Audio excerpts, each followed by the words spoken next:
On a cold winter night in 1974, a family of 4 moved into an old house in the suburbs of Pennsylvania. The house had been abandoned for many years and had a bad reputation in the area. Locals refused to speak about the house, and there was always a sense of mystery and unease surrounding it. It was said to be the site of unsolved crimes, and strange noises were often heard on dark nights.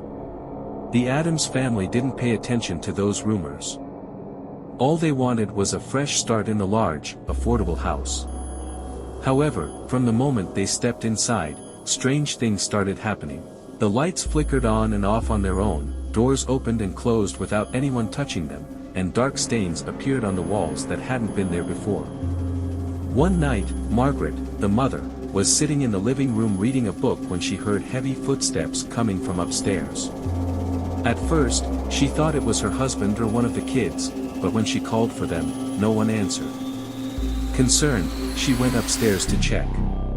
When she reached the bedroom, it was unusually cold. Suddenly, she saw something moving in the shadows.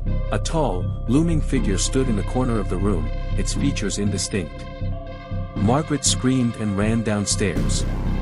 She tried to explain what she saw to her family, but they thought it was just her imagination playing tricks on her due to fatigue. Over the next few days, the strange occurrences intensified.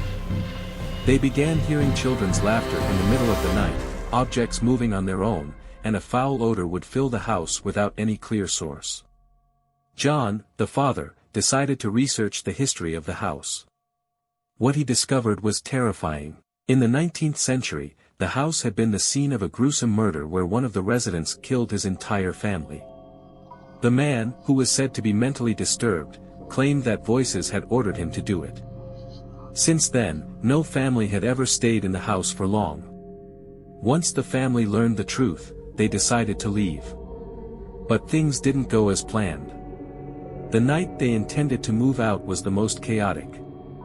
As they packed their belongings, doors began slamming shut violently, and the furniture moved as if some unseen force was trying to stop them from leaving. Margaret saw the same shadow she had seen the first time, but this time it was closer and more defined. It had the twisted features of a distorted face, with a sinister smile. She tried to scream, but no sound came out. In the end, they managed to escape, leaving the house behind. After they left, the house was demolished. However, locals say the land where the house once stood is still cursed, and anyone who goes near it feels an eerie presence, as if something still lingers there. This story is based on true events that took place in Pennsylvania, leaving a lasting psychological impact on the family that lived there. To this day, the land remains abandoned, and people avoid approaching it for fear of encountering the same unknown fate.